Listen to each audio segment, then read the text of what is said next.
What's your take? Yeah, I think I like this as a new segment. What's your take? That might become a new segment. It's called What's Your Take? I'm going to explain it real quick. Or actually, roll the intro. Roll the intro, let's go. We've got some Hey, I'm Luis. And this is FONZI. And welcome to the Content is Profit podcast. In here, you're going to get the insights, accountability, and drive to create consistently and increase revenue. You'll hear from top entrepreneurs, creators, and anything and everything you need to know about content. All this while having a good time. The goal of this podcast is simple: entertain, educate, and turn your content into profit. Let's go. Baby, let's go. You know what I miss? What do you miss? I miss the background music in our show. You do? Yeah, I do. So bad. I don't, because it's easier to edit some without the background music. I know. Yep. I know. I do not miss it. It's all good. Guys, if you're enjoying the show, please go ahead and follow your favorite podcasting platform. Let us know. Are you enjoying the show? Yes, no, we've been hearing a lot of feedback, positive feedback, which is amazing. Super positive feedback. Yes. So we're very excited. We've been connecting with people coming into our community on Facebook. Content is Profit. If you're not in there, go join. And everywhere over social. So it's been like super exciting to meet the people that listen to our voices every single week. Today I actually jump on a call with one of the listeners. Mark, shout out. Hopefully you're listening. He's in Ireland and he has a company. Yes. Shout out to his company too, called Wild Summit. Oy. And he makes adventures for people, and he takes them hiking in Ireland. And this year, he's actually launching an expedition in Morocco. How cool. And he's a listener of Content is Profit. And today we're talking all about his content and how we can potentially, help him with his content strategy and his consistency. I know. And all that. I said, you guys should come to a trip. And we're like, yes, we need to fix our passports first. Yeah, pretty much. That's a story for another podcast. But anyways, Fonzie, talk to me about what's your take. Yeah, what's your take? Brand new segment of the Content is Profit show. So what we're going to do is, there are some creators out there that they make some crazy predictions or they have some hot takes on some hot topics. And we are going to bring them here on Content is Profit, not them literally in person, but we're going to bring their tweets and their opinions and we're going to discuss them live. And actually, I think it'd be fun if sometimes we bring one of our good friends and we have this discussion with them as well. Or potentially, if you guys want to be part of the show, have like a live call-in. How cool would that be? Ooh, baby, you guys can call the number and then we can get you on the show discussing the what's your take. We'll be sending this over our email, so we're going to be reactivating that. So if you haven't, just send us a message, because I think the landing page that Fonzie was going to put up there is still not... Yeah. Okay, you are putting a commitment on me right there. Anyways, let us know if you want to be a part of this. But anyways, what's your take? What are we talking about today? Today is what's your take on AI generated content. So there is a tweet from Shaan Puri, which he's a co-host of another HubSpot Podcast Network podcast. My First Million, pretty big. If you haven't heard it, go and check him out. So good. We actually call Shaan Puri shampoo, just because I don't know. I think it's such a cool. It kind of like goes together. Shaan Puri, shampoo. I know. You know what it is. You just got us banned from My First Million. Yeah, it's like these guys with the bad jokes. Don't invite them over to the podcast. But his tweet goes like this: how many years until all content becomes AI generated? The tools are there. GPT-3 for text, DALL-E 2 for imagery, Stealth Co we might invest in, he says, for audio. Prediction: in 5 years, Twitter's timeline will only have 50% human-produced content. All right, what's your take? My take is sooner, man. My take is way sooner. I think 2 years. I don't know about the percentage of human-produced content, but I think in 2 years, every single company will have between 40 to 50% AI in their content process somehow. But I think that's different. I think having AI in your content process, I think is different than all published content being AI. Like the tweet that you see is fully AI generated. I think AI in the process is maybe like kickstart part of the creation, and then the human actually like puts the finishing touches and all that stuff. It's also being very specific, right? He talks about the Twitter timeline, which is a easier way to create not True. human, right? It's just text. So I think for Twitter, maybe it's even 2 years for that 50% human. I don't know.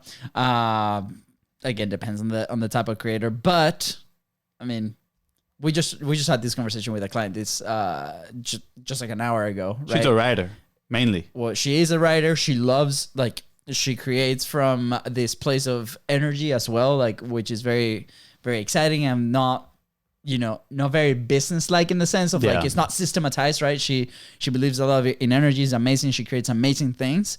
And when we were talking about the AI part of the process, she was very worried. She was like, oh my gosh, she was worried. Hey, is this gonna dilute my brand? Is it gonna dilute my message? Right? And how we use AI in our process is we use AI to leverage things that we already create from the human process, right? So how you use AI in the process. How I use, FONZI is not sold yet in the process, but it's okay. It's speeding up the production. That's what makes high quality. That's what makes What's Your Take such a what's your take? Such an up and coming success. My take is that What's Your Take is going to be a success. First of all, that's my take. I think we might agree on that one. Yes. But in terms of AI generated content, and this is what blows my mind. The other day I was reading the YouTube Formula by Daryl Eves, and he talks how the AI engine behind YouTube is built in a way that it kind of models neural connections in the human brain, right? And that is actually what the AI, ChatGPT and all that stuff does as well. So when I was reading that, in my mind, it's just how can a machine do this? And obviously we're not that technical. We don't have the science behind it, all this stuff. But clearly YouTube has figured something out because their recommendations on their homepage are absolutely amazing. And they know exactly kind of what you want to learn next. And that's what you get through that, YouTube rabbit hole.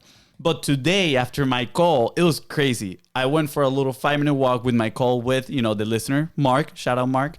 And I was walking and thinking about focus. What should I focus on? What, Mark should focus on, etc. And it was crazy. I could literally feel the connections in my brain. The download of information. No, more the upload of information. Information that I had just resting in my brain from multiple times that I had consumed and learned. I could feel it kind of rising and making connections with each other all in seconds. And I was like, this is insane. And I came back to you all excited and I started yo, look at this thing that just popped in my head. And I started writing about it. In my head is I don't think, how can, it's just difficult to conceive, It's how can AI create something like that? And yes, I understand that right now you put prompts and all this thing, and there's a big human element into the creation of AI generated content. But still, I'm how can AI put it in those terms? How can they make it better than a copywriter, a human that owns everything in their brain, right? Especially for me, I just see it as well as the AI generated. Is people just going to take it as a given, whatever the AI is saying, 100% true or not? So I think it's going to be interesting. Definitely there's going to be a rise on AI generated content. My take is that people that rely solely or majoritarily, I don't know the word, on AI generated content is actually going to go down the influence ladder. And those people that can prove that they are literally they have mighty brains, that they can come up with great information without the help of AI, they're literally going to be conceived as the best thought leaders ever, even big machines. I think it's a massive opportunity for those that create, right? That take part of that the creation formula process or whatever you have, versus if you just use that for SEO purposes or just to tag along different influencing waves of topics or keyword research or whatever, right? The technical side of content, right? But if you are an authority, right? If you are a CEO, if you are a leader of the company, now more than ever, you need to express your thoughts in front of a camera or writing it out, right? So I think this is going to be a great opportunity for you as a leader to differentiate yourself from the pack, right? And maybe it doesn't pack the views or the numbers, right? These vanity metrics that a lot of people chase, but at the same time, it's going to be attracting the right people, right? So, and again, there's a difference on how we've talked about AI until, like, for us, for example, how we tackle it is either one way is you can use AI to give you the prompts to then create, or and that includes AI creating the rest of your content, right? Versus you creating first from the information that you consume, different, information sources, creating the thing, the asset, the video, the recording, whatever that is, and then using AI to leverage that creation, right? I think there's a very distinct difference where the second way, you can use it, you can leverage, you can be present in more platforms, more styles, right? Or more assets, written, pictures, video, whatever, based with the help of the AI, not AI doing the work for you, right? Yeah. So I think just like the link I sent you a couple of days ago, right? We were talking about how can you generate faceless channels on YouTube on a semi-automatic way, right? With all these topics and all these things. And we found a process that's leveraging AI for the pure commercial purpose of putting information out there on YouTube. But that's Literally. That's it, right? And it could be fully automated almost from day one.